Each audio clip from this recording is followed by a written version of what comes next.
Have a wonderful day. Enjoy the story, everyone. They say you can't run away from the truth, but I've spent the last 3,650 days trying to prove them wrong. My name is Samantha now. It's a simple name. A quiet name. A name that doesn't carry the weight of a shattered dynasty or the blood of a billionaire's legacy. To the people in this small corner of Brooklyn, I'm just the girl who owns the petal shed.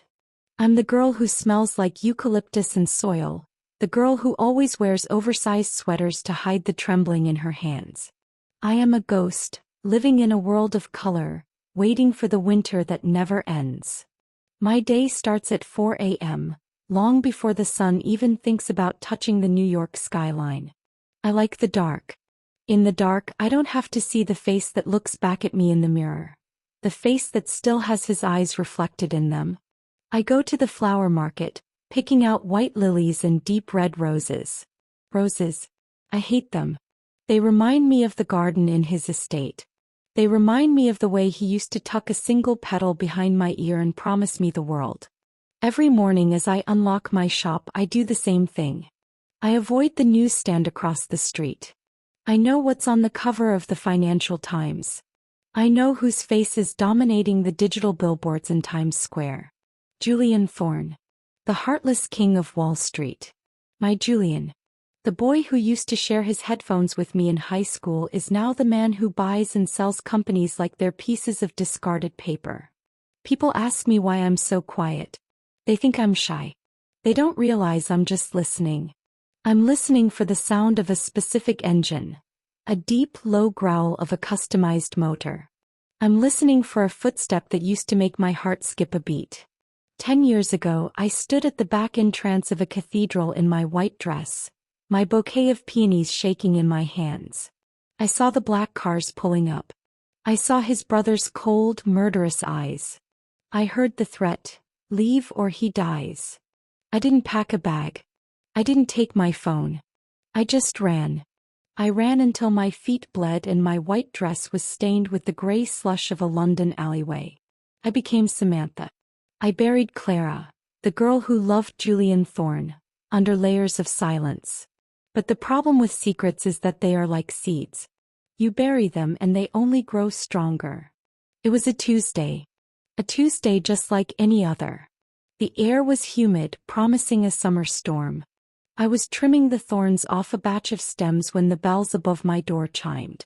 I didn't look up immediately. "I'll be with you in a second," I said, my voice steady, professional. But then the air in the shop changed. The smell of the lilies was suddenly overpowered by something sharp, expensive, and devastatingly familiar. Cedarwood. Cold rain. And a hint of expensive cigars. My heart didn't just skip a beat. It stopped entirely. The shears slipped from my hand, clattering onto the wooden floor. I looked up and the world turned into a blur of gray and black. He was leaning against the doorframe, his massive frame blocking out the sunlight. Julian. He looked older.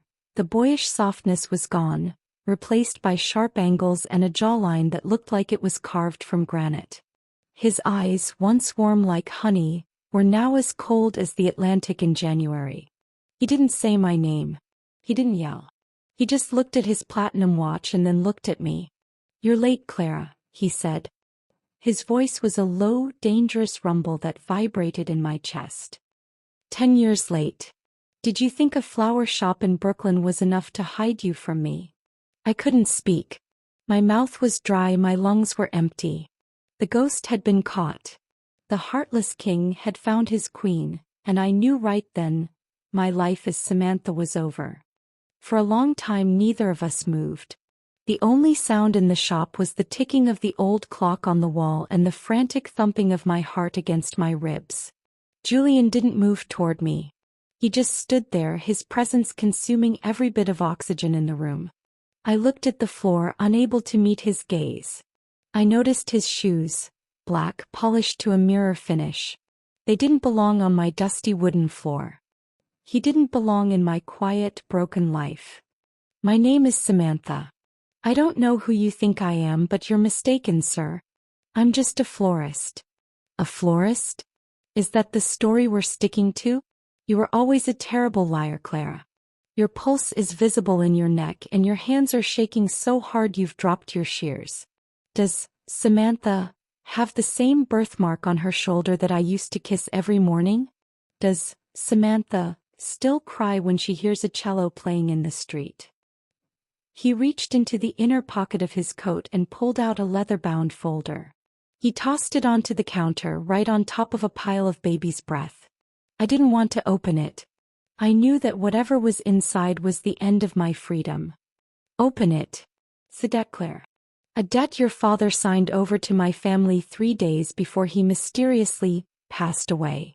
He gambled away the family estate, the legacy, and he put your future up as collateral for a loan he couldn't pay.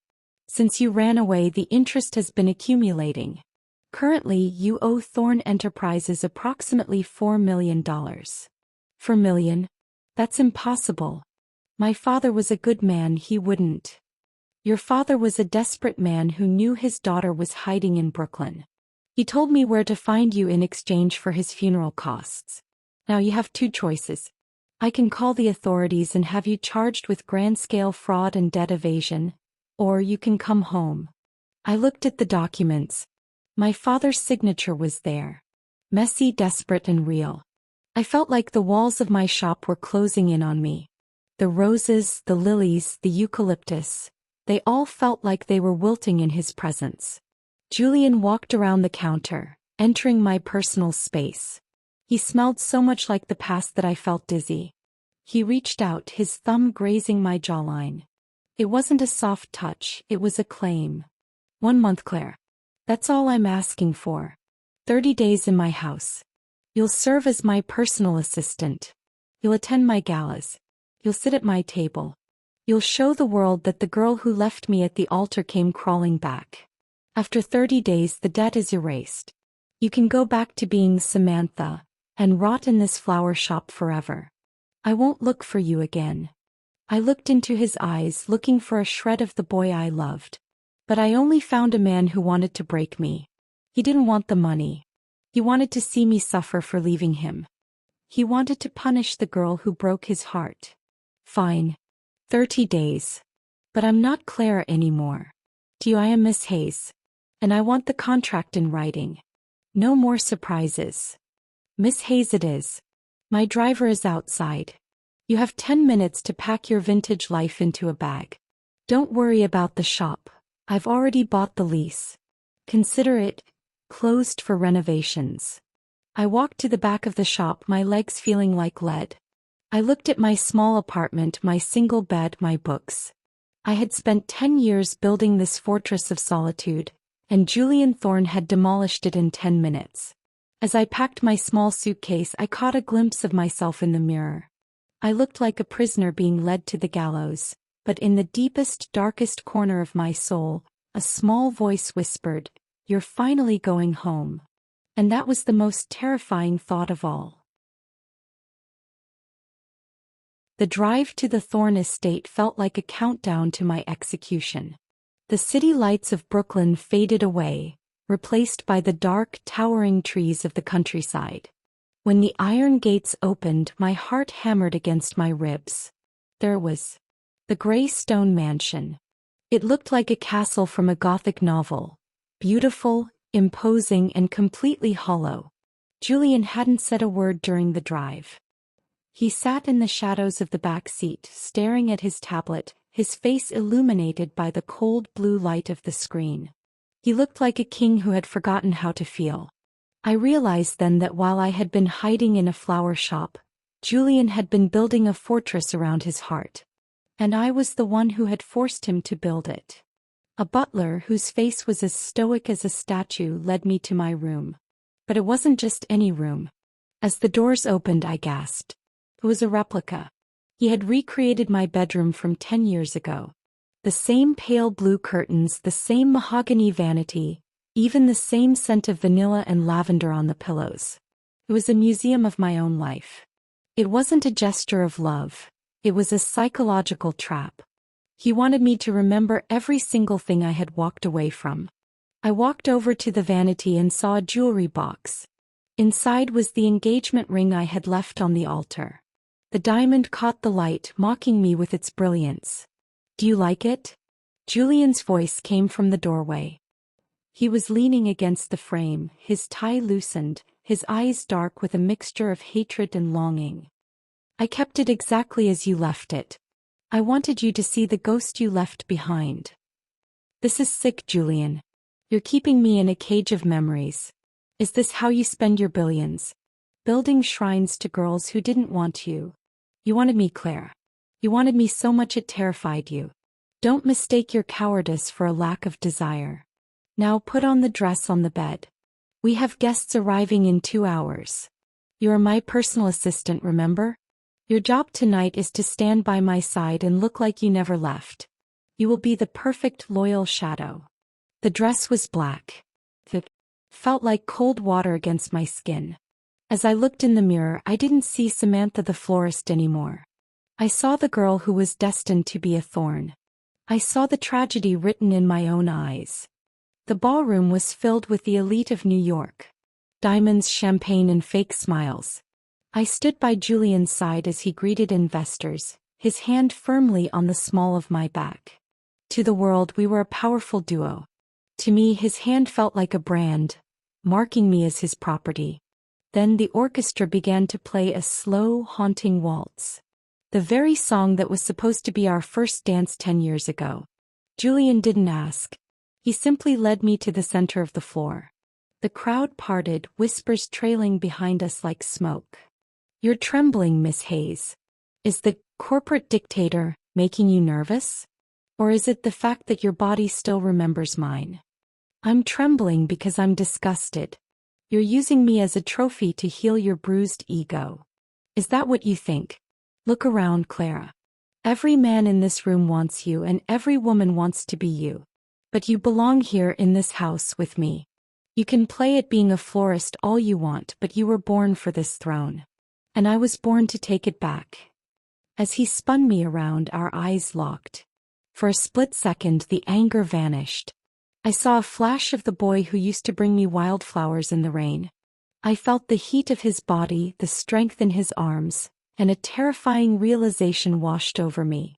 I had spent 10 years running from him, but I had never stopped loving him. And in this haunted ballroom surrounded by ghosts, I realized that the 1 month Julian had demanded was going to be the longest 30 days of my life. The glamour of the ballroom was a lie. By the 3rd week of my sentence at the Thorne estate, the walls felt like they were screaming. Julian was colder than ever during the day, burying himself in work, but at night, I would hear his footsteps outside my door. He never knocked. He just stood there, a silent guardian or a silent jailer. I didn't know which. But there was another shadow in the house. Victor Thorne. Julian's older brother.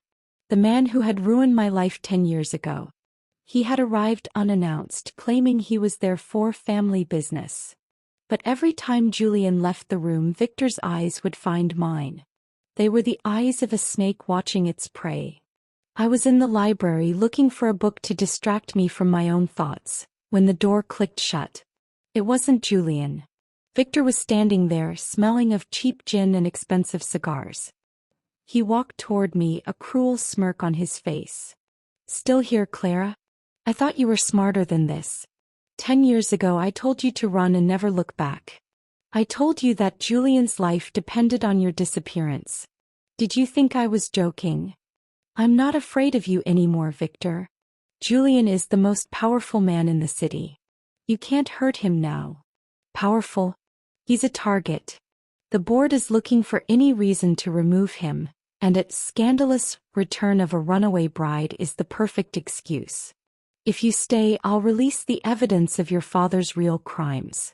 I'll destroy Julian's reputation, his company, and his soul. Leave tonight or I'll make sure he loses everything he spent 10 years building." He left me there, trembling among the old books. I felt like I was 21 again, trapped in that cathedral, forced to choose between my love and his life. I realized then that the debt Julian thought I owed him was nothing compared to the debt I had already paid in silence. I walked to Julian's study.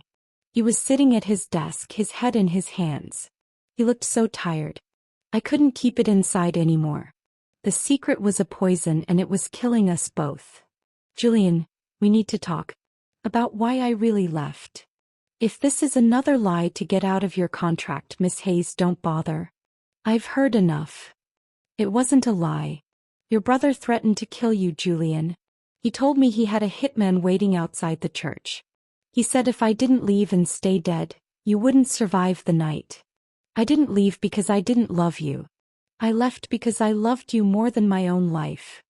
The silence that followed was different than before. It wasn't cold. It was heavy with the weight of 10 lost years. Julian stood up slowly, his eyes wide, his hands shaking as he gripped the edge of his mahogany desk. He walked toward me, his movements slow, as if he were afraid I would disappear if he moved too fast. You did it for me? You let me hate you for a decade. Just to keep me safe. I had to. He would have done it, Julian. He's a monster. I spent 10 years in Brooklyn watching you from afar, making sure you were still breathing, still ruling. Every rose I sold was a prayer for you. He reached out, his fingers brushing the tears off my cheeks. For the first time in 10 years, the heartless king vanished. In his place was the boy from the garden. He pulled me into his arms, crushing me against his chest, his face buried in my hair. He let out a ragged, broken sob that shook his entire frame. I've spent 10 years building an empire to spite you, Clara. I've been fighting ghosts when the real enemy was under my own roof. I'm so sorry. I'm so sorry. We stood there in the middle of the room, two broken people holding on to each other as the world outside began to crumble. The secret was out, but the danger was just beginning. Victor was still in the house, and he wasn't going to let us have our happily ever after without a fight. The truth was out, and for a few hours the Thorne estate felt like it was breathing again. We spent the night in the library, not as boss and assistant, but as two people who had finally found their way home. Julian didn't let go of my hand for a single second. He sat on the floor with me, his head in my lap, as I told him about the flower shop, the rainy mornings in Brooklyn, and how I had learned to recognize his silhouette in every newspaper. But the morning light brought the cold reality back. Victor wasn't just a brother. He was a poison that had seeped into the foundation of the Thorne Empire. Julian stood by the window, his jaw set, his eyes burning with a new kind of fire. He wasn't a heartless king anymore. He was a man protecting his queen. Julian called a meeting in the grand dining room. He invited Victor and the entire board of directors. I stood behind Julian, my heart racing, wearing the charcoal blazer he had given me weeks ago. Victor entered with a smug grin, thinking he still held the cards. He threw a folder of evidence on the table, the forged crimes of my father. Gentlemen, as you can see, Julian has brought a criminal's daughter into our inner circle. He is unfit to lead. He is compromised by a ghost. The only ghost in this room, Victor, is you. You've spent 10 years living off my hard work while trying to kill the only thing that made me human. Julian didn't look at the folder. He looked at the security team entering the room. He had spent the last 6 hours using his billions to find every bribe, every threat, and every illegal transaction Victor had ever made. He didn't just defend me, he dismantled Victor Thorne in front of the world. By the time Julian was done speaking, Victor wasn't a threat anymore. He was a man being led away in handcuffs, his face pale with the realization that the robot he had created had finally developed a heart of steel. A week later, the Thorne estate was quiet. The debt was gone. The contract was shredded. Julian offered me everything: diamonds, private jets, the throne of New York. But I didn't want the gold. I wanted the boy from the garden. I went back to Brooklyn. I opened the door to the petal shed, the scent of eucalyptus and soil greeting me like an old friend. I started arranging a bouquet of sunflowers, feeling the sun on my face. Thought it was over. I thought Julian would go back to his high-rise office and I would stay in my quiet world. But then the bells above my door rang. Click, clack, click. Polished leather shoes on my dusty floor. I didn't look up. I didn't need to. I knew that sent anywhere. I'm here for my order, Miss Hayes. I don't remember you placing an order, Mr. Brooks. I mean, Mr. Thorne. I'm ordering a lifetime. I realized I don't like the view from Mount Olympus. It's too cold. I'd rather be a florist's husband in Brooklyn. He didn't pull out a contract this time.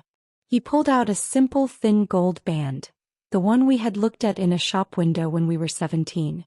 No diamonds. No drama. Just a promise.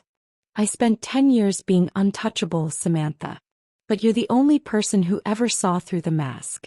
I don't want to be a king. I just want to be yours. Will you let me stay? I promise I'll even learn how to staple the reports correctly. You're still arrogant, Julian Thorne. But you're my arrogant jerk. Welcome home. He kissed me, and for the first time in a decade the rain stopped. I realized that my big mouth hadn't just gotten me into trouble. It had led me back to the only truth I ever knew. Love isn't about being untouchable. It's about being brave enough to stay. Have a wonderful day. Enjoy the story, everyone. And remember, the deepest love stories aren't the ones without scars. They're the ones where the scars finally heal. Wow, what a journey. From a small flower shop in Brooklyn to the heights of Manhattan, Julian and Samantha finally got their dance. If this story touched your heart, please subscribe to English Story with Masha, so you never miss our deep, emotional tales. Like this video if you believe in second chances.